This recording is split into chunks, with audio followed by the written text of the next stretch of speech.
And welcome to our channel. Today we will learn about freedom of assembly. Last video में हमने right to freedom article 19 का first part freedom of speech and expression के बारे में जाना था। देखा था हमने कि freedom of speech and expression का क्या मतलब होता है, उसमें हमें क्या क्या राइट्स मिलते हैं और उसमें क्या क्या एक्सेप्शंस हैं। आज हम जानेंगे फ्रीडम ऑफ असेंबली के बारे में। ये भी राइट टू फ्रीडम आर्टिकल 19 का ही पार्ट है। फ्रीडम ऑफ असेंबली, असेंबली का मतलब होता है इकट्ठा होना, तो उसमें हमें क्या फ्रीडम दी गई है ये हम जानते हैं। Freedom of assembly, every citizen has the right to assemble peacefully and without arms. हर नागरिक के पास, हर भारत के नागरिक के पास ये अधिकार है कि वो असेंबल हो सके, मतलब लोग इकट्ठे हो सकते हैं, but they have to assemble peacefully and without arms. मतलब पीसफुली, शांतिपूर्ण एक असेंबली हो सकती है, ठीक है, जो पीसफुली हो, जिसमें लड़ाई झगड़ा ना हो, एंड विदाउट आर्म्स, हथियार नहीं होने चाहिए। So every citizen has the right to assemble peacefully and without arms. तो मतलब लोग इकट्ठे हो सकते हैं पर शांतिपूर्ण ढंग से। It includes the right to hold public meetings, demonstrations। जो पब्लिक मीटिंग्स होती है, डेमोन्स्ट्रेशंस होता है, प्रदर्शन होता है, ठीक है, तो वो सब फ्रीडम ऑफ असेंबली के अंदर आते हैं। द असेंबली शुड बी, इसकी क्या कंडीशंस हैं, ये जो असेंबली है वो पीसफुल होनी चाहिए, शांतिपूर्ण होनी चाहिए, तो लड़ाई झगड़ा ना हो, विदाउट आर्म्स, हथियार नहीं होने चाहिए, only on public land, public land पे हो।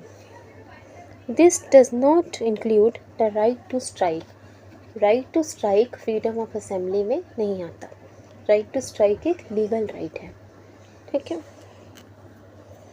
रिस्ट्रिक्शंस ऑन ग्राउंड्स ऑफ, अब इसमें फ्रीडम ऑफ असेंबली तो देता है हमें राइट टू फ्रीडम, लेकिन इसमें कुछ रिस्ट्रिक्शंस हैं, कुछ एक्सेप्शंस हैं। वो क्या है?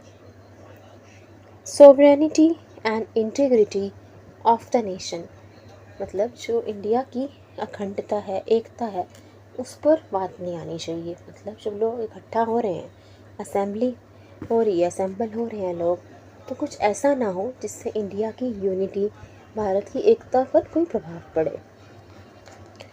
Public order should be maintain including maintenance of traffic, ठीक है। पब्लिक ऑर्डर मतलब जब से लोग चीज़ें जो हो रही हैं वो एक व्यवस्थित ढंग से होती हैं, एक ऑर्डर मेंटेन होता है। जैसे ट्रैफिक रूल्स हैं, तो सब लोग ट्रैफिक रूल्स फॉलो करते हैं, तो चीज़ें ऑर्डरली की जाती हैं, ऑर्डरली होती हैं। तो कोई ऐसी असेंबली ना हो जिसमें सारे रूल्स तोड़ दिए जाएं, पब्लिक ऑर्डर को ख़त्म कर दिया जाए, ठीक है। जैसे ट्रैफिक है, कुछ ऐसी असेंबली ना हो जिससे आप ट्रैफिक रूल्स वायलेट कर रहे हो, तो वो नहीं होना चाहिए। Public order should be maintained, including maintenance of traffic. Under Section 144 of the Criminal Procedure Code 1973, a magistrate can restrain an assembly or meeting if there is a danger to human life or risk of any riot. Section 144 के under criminal procedure code 1973, इसके section 144 144 के under एक magistrate क्या कर सकते हैं, एक assembly या मीटिंग पर रोक लगा सकते हैं। किसी मीटिंग पे, किसी असेंबली पे रोक लगा सकते हैं if there is a danger to human life, अगर किसी की जान को खतरा है, या फिर रिस्क ऑफ एनी रिवॉर्ड की, ऐसा डर है कि दंगे फसाद ना हो जाए, तो किसी मीटिंग, किसी असेंबली पे रोक लगाई जा सकती है अगर if there is a risk of या danger of to human life, अगर किसी की जान को खतरा है या फिर कुछ दंगे फसाद होने का डर है, तो उसके कंडीशन में, उस कंडीशन में under section 144 of the criminal procedure act 1973 a magistrate can restrain an assembly or meeting। तो इस सेक्शन के under of criminal procedure act 1973 magistrate लोग लगा सकते हैं किसी मीटिंग या असेंबली में अगर किसी की जान को खतरा है या फिर कोई दंगे फसाद होने का कोई डर है। Under section 141 of the Indian penal code, Indian penal code का section 141, IPC section 141, Assembly of 5 or more persons becomes unlawful if the object is to section 141 IPC की सेक्शन 141 आईपीसी की धारा 141 के अकॉर्डिंग 5 या 5 से ज़्यादा लोगों की असेंबली अनलॉफुल है अगर if the object is to resist the execution of any law. Assembly unlawful है अगर वो रेसिस्ट कर रही है एग्जीक्यूशन ऑफ एनी लॉ, मतलब लॉ और ऑर्डर फॉलो नहीं होने दे रही। तो to forcibly occupy someone's property, मतलब लोग इकट्ठे हुए हैं, फ्रीडम ऑफ असेंबली तो है, तो लोग इकट्ठे हुए हैं लेकिन ज़बरदस्ती किसी की प्रॉपर्टी ऑक्यूपाई करने के लिए, किसी की प्रॉपर्टी हड़पने के लिए, तो वो उस असेंबली पर रोक लगाई जाएगी, वो अनलॉफुल है according to section 141 of IPC. To force someone to do an illegal act, मतलब अगर लोग इकट्ठा होकर असेंबल होकर किसी से कुछ गलत इलीगल काम करवा रहे हैं, तो टू थ्रेटन द गवर्नमेंट और इट्स ऑफिशियल्स, मतलब कुछ लोग इकट्ठा हो गए 5-6 लोग और वो गवर्नमेंट ऑफिशियल्स जो सरकारी कर्मचारी हैं उनको डरा धमका रहे हैं और अपना काम करवा रहे हैं, तो उस कंडीशन में भी वो असेंबली जो है वो अनलॉफुल हो जाएगी। तो किन कंडीशंस में असेंबली अनलॉफुल होगी?